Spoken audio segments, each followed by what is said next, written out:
C'était une évidence en fait. Je me suis dit vraiment c'est ça, enfin je suis venue pour ça.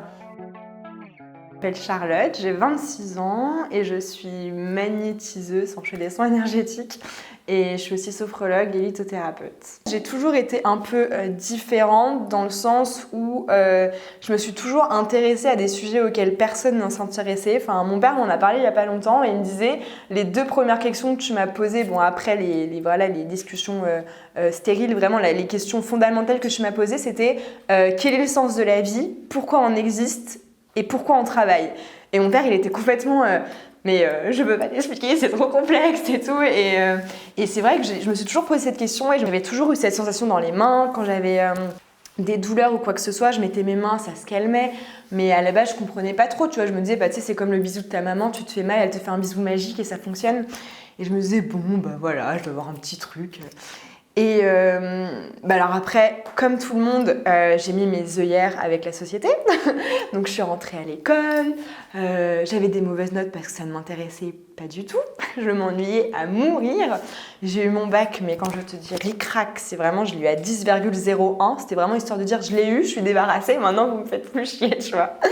Et ensuite, je suis rentrée en école de communication parce que j'avais une discussion avec ma mère une fois en mode bon, qu'est-ce que je peux faire? Elle me dit oh bah t'es forte pour communiquer. Je dis ouais, c'est vrai. Et du coup, je suis rentrée là, je savais même pas ce que j'allais faire. Du coup, j'ai été chef de projet. Et ensuite, je me suis dit bon, quand même, ça m'ennuie un peu. Là, c'est un peu chiant. Je me suis dit bon, bah tiens, le graphisme, ça peut être sympa. Je me suis formée en graphisme. Et puis au fur et à mesure, en fait, j'avais cette partie de moi que j'avais un peu mis de côté qui est revenue où je m'intéressais de plus en plus au développement personnel. Tu vois, je voyais des gens qui étaient très ouverts, qui arrivaient à vivre leurs émotions, qui étaient du coup un peu hypersensibles et d'autres qui ravalaient tout.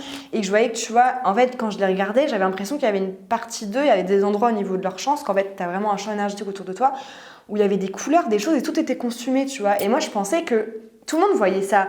Du coup, j'en parlais autour de moi, on était là, mais Charlotte, genre, tu débloques. Et j'étais bon, d'accord, donc tu sais, je l'avais mis de côté. Je me suis dit, bon, c'est pas grave. Et puis, en fait, à partir du lycée, je me suis mis avec un garçon qui était aussi dans une thérapie, alors pas alternative, mais une thérapie en tout cas qui est moins reconnue, où il y a aussi des choses alternatives dedans. Et lui, il m'a vraiment aidé en fait à vraiment développer cette partie de moi où vraiment je me suis... En fait, vu que quand tu es avec quelqu'un qui comprend ces choses-là, bah forcément tu t'intéresses encore plus, etc. Et tu dis, bon, au pire, le monde extérieur ne me comprend pas, mais nous, on se comprend et ça suffit, tu vois. Donc je me suis grave ouverte à ça et tout. Je suis quand même restée dans mon petit carcan parce que bon, à cette époque-là, je me disais, bon, faut pas trop sortir des cadres, etc. Et puis, à un moment, je me suis dit, bon, mon rêve, quand même, c'est quand même d'acheter mon appartement. Donc, je vais quand même rentrer jusqu'au bout dans le système, avoir mon CDI, la totale et tout. Et après, une fois que j'aurai mon appartement, je me libère, tu vois. C'était vraiment ce truc-là. Je savais pas comment j'allais me libérer, parce que j'avais pas encore tout saisi. Mais je me suis dit, au moins, voilà, j'ai juste mon CDI, mon appart, après, ciao. Donc, c'est ce que j'ai fait. Et donc ça, c'était du coup, parce que c'est très récent, mon appartement, je l'ai acheté l'année dernière. Donc c'était alors c'était pas en août juste là, c'était en août encore d'avant. Et donc j'ai acheté mon appartement, j'ai eu mon CDI, j'avais mon CDI avant, de graphiste du coup. Et vraiment le jour où j'ai eu le prêt, 2 jours après, j'avais fait en sorte d'avoir ma rupture conventionnelle pour ciao. Et en fait, à la base, que j'étais encore avec ce garçon, on devait créer un truc ensemble. En fait, on devait faire un binôme où lui il faisait sa profession et moi je faisais la partie à la base, je savais pas trop quoi. Et en fait, quand j'étais encore graphiste, je m'étais dit, bon, faut quand même que je commence à réfléchir quel binôme on pourrait faire. Et j'avais entendu parler de la sophrologie, je me suis dit, oh bah tiens, ça va me permettre de me reconnecter à moi, ça va être sympa, allez on y va. Et donc j'avais fait ça, j'avais fait cette reconversion complètement à côté.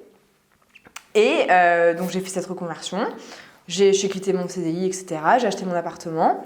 Et là, tout a basculé en octobre, où en fait j'étais tombée enceinte en août, donc en fait vraiment le moment où je suis tombée, où on a acheté l'appartement. Et j'ai fait une fausse couche. J'ai fait une hémorragie où j'ai failli mourir et la personne avec qui j'étais m'a quittée. Donc en fait là, c'était toute ma table rase parce que je me suis dit ok, donc en fait, je devais faire mon binôme professionnel avec cette personne est sortie de ma vie, donc déjà professionnel, amoureux, ciao. La fausse couche, l'hémorragie, j'ai failli mourir, donc j'étais là, bon bah super. Donc en fait, j'ai fait une renaissance dans tous les sens du terme. Enfin, je suis vraiment retombée dans tous les sens du terme à plat. Et en fait, tu sais, on dit toujours qu'on apprend dans les moments comme ça, les moments durs, etc. Et c'est vraiment ça. Parce que je me suis dit, ok, Alors maintenant, vu que j'ai table rase, j'ai plus aucun repère. Enfin, j'avais que mon appartement, tu vois, qui était resté bien la structure, je me raccroche. Mais je me suis dit, ok, maintenant, il faut vraiment que je réfléchisse à qu'est-ce que tu vas faire, ma vieille? Parce que là, il n'y a plus aucun repère. En plus, moi, je suis cancer, donc alors tout ce qui est repère, famille, tout. Mais alors là, là, c'était vraiment la catastrophe. Donc j'ai passé 3 semaines à déprimer total, le truc qui m'arrive jamais, je suis hyper joyeuse et tout, je me suis même pas reconnue, mais bon, c'est un truc où t'as vraiment besoin. Et quand j'étais vraiment au fond du trou, je me suis dit, bon, maintenant, il faut vraiment que je me focus sur ce que je dois faire. Et là, tu vois, tu dis que l'univers, il t'envoie vraiment des choses parce que tous mes potes qui sont absolument pas dev perso, à se poser des questions et tout, ils m'ont tous appelé et à leur manière, ils me disaient tous des phrases, mais vraiment des trucs qui étaient vraiment, tu sais, comme quoi il fallait penser à soi, ce que c'est ses valeurs. Et du coup, alors en fait, plus on me posait ces questions, plus ça me faisait pleurer parce que je me suis rendu compte que je m'étais jamais posé ces questions. Et en fait, quand je suis sortie de l'hôpital, j'avais déjà capté des choses que j'avais pas compris. Enfin, tu sais, on dit vraiment que quand tu frôles la mort, tu vas vraiment développer des choses un peu extrasensorielles. Et c'est vraiment ça, parce que vraiment le jour où je suis sortie, je regardais quelqu'un et j'avais des flashs de couleurs qui me venaient et j'avais des émotions qui me venaient, mais que je sentais au plus profond de mon être, tu vois, comme si vraiment j'étais l'autre personne. Et en fait, je me suis rendu compte que j'avais aussi ça sur moi. Et c'est des trucs cons, tu vois, mais par exemple, il y avait un moment où j'étais allée au restaurant et tous mes potes avaient pris un plat et ça m'avait dit « le mange pas, ça va te faire du mal » tu vois. Et le lendemain, tous mes potes ont été malades. Et que des trucs comme ça, tu vois, où par exemple, je sais pas, où tu vois, j'arrivais plus à manger et à un moment, je me suis dit « bon, bah faut que je mange ça » mais il y a quelque chose qui m'avait dit « tu vas vomir, mais ça va te faire du bien » tu vois. Et du coup, bah, le lendemain, j'ai vomi toutes mes tripes et en même temps, et c'est vrai que le lendemain, je me sentais super bien. Comme si j'avais vidé, tu sais, toute ma tristesse, tout mon truc. Et c'est que des trucs comme ça, je me suis dit « bon, c'est super bizarre ». Et je me suis dit, bon là, c'est vraiment le moment de me recentrer sur moi, de me recentrer sur le truc que j'ai toujours senti et que je comprends pas du tout.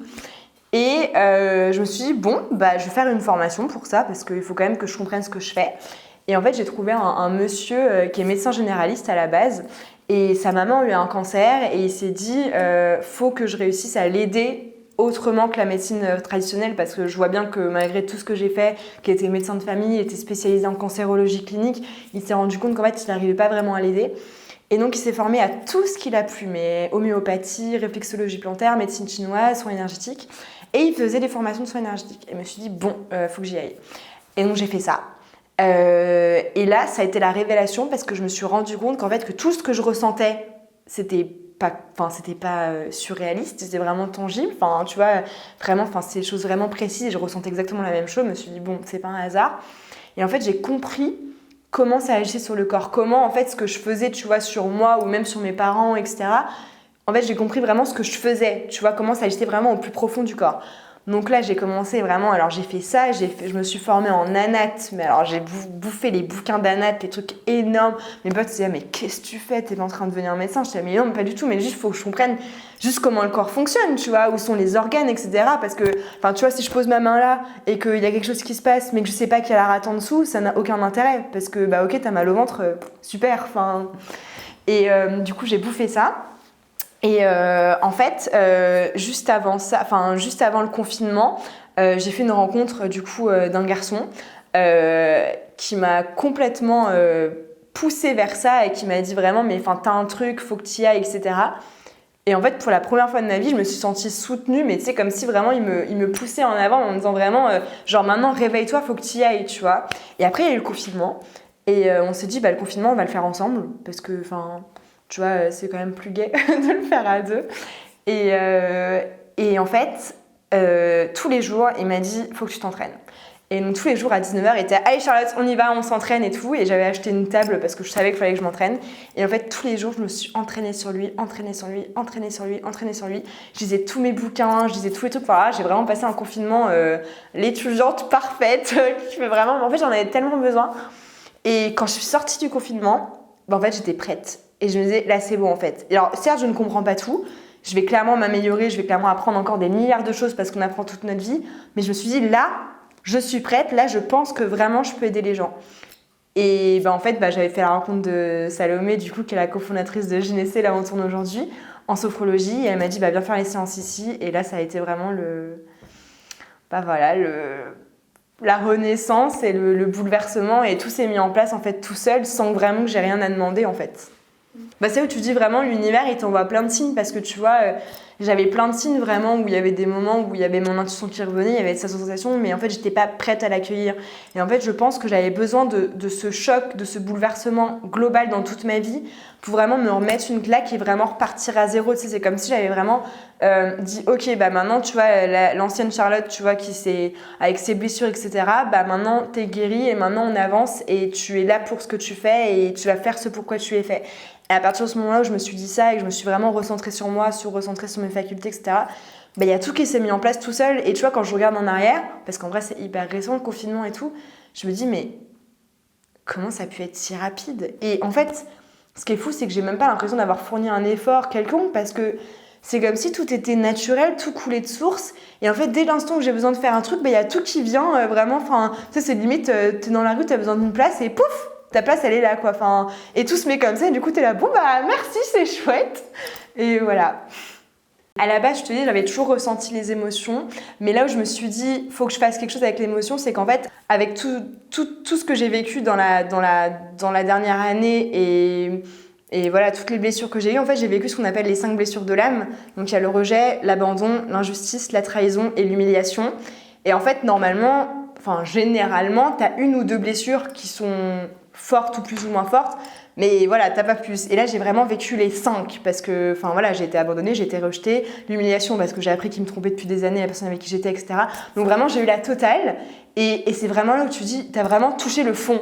Parce que, en fait, toutes les peurs, les peurs les plus viscérales que tu peux avoir en tant qu'être humain, parce que t'as des besoins, voilà, d'amour, de reconnaissance, enfin, tout le monde a besoin de ça, bah, je les ai eus, donc je suis vraiment allée au fond du trou, enfin.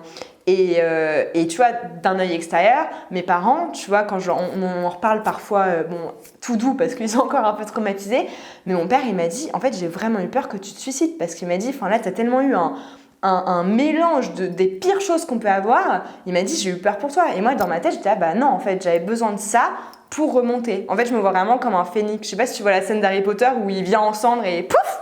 Et bah, c'est ça. En fait, j'ai fait chou! Il y a eu un moment, voilà, et après, pouf! Et voilà.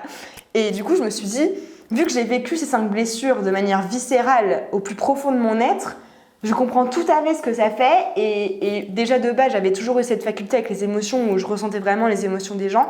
C'est ça que j'ai dû faire aussi un gros travail sur moi-même pour me fermer à ça. Parce qu'au début de mes séances, je mettais la main sur un organe, je vivais l'émotion, tu vois. Donc au niveau de mon corps, j'étais oulala, j'étais ah non mais alors là, j'étais faut pas que je tombe malade à cause de ça, donc je me suis bien protégée. J'ai une nana que j'appelle, bon alors je l'appelle chamane parce que, enfin je trouve qu'elle englobe vraiment tout ce qui est mystique et qui m'a vraiment accompagnée dans tout ça et que je remercie énormément et qui m'a vraiment appris à me protéger bien. Et voilà, tous les soirs, je l'avais au téléphone en me disant je comprends pas, là j'ai chopé ça, là j'ai cette douleur-là. Elle était ah mais Charlotte, faut que tu t'ancres, faut que tu... Elle m'avait fait tout un guide où vraiment voilà. Donc maintenant, je sais vraiment bien me protéger. Et c'est pour ça que je me suis dit en fait, c'est une évidence pour moi. Et du coup, la femme, parce que je suis une femme et qu'en plus, du coup, j'ai vécu aussi le traumatisme de la femme, soit la fausse couche, enfin tu vois vraiment toutes les choses qui sont reliées à la féminité et l'hémorragie, enfin tu vois le sang, tout ça. Et c'est vraiment quelque chose où j'avais aussi besoin de me reconnecter à mon féminin sacré, tu vois, vraiment ce féminin sauvage, ce féminin vraiment vraiment ouais, la féminité pure et du coup les blessures qui sont reliées à ça et je me suis dit en fait, c'était une évidence en fait. Je me suis dit vraiment c'est ça, enfin je suis venue pour ça. Tu vois, autant à la base je savais pas, j'allais me spécialiser dans les émotions, je me suis dit bon bah peut-être ça va être, j'en sais rien moi, je sais pas ce qui me vient, mais en fait c'était vraiment, ouais, c'était une évidence en fait, les émotions.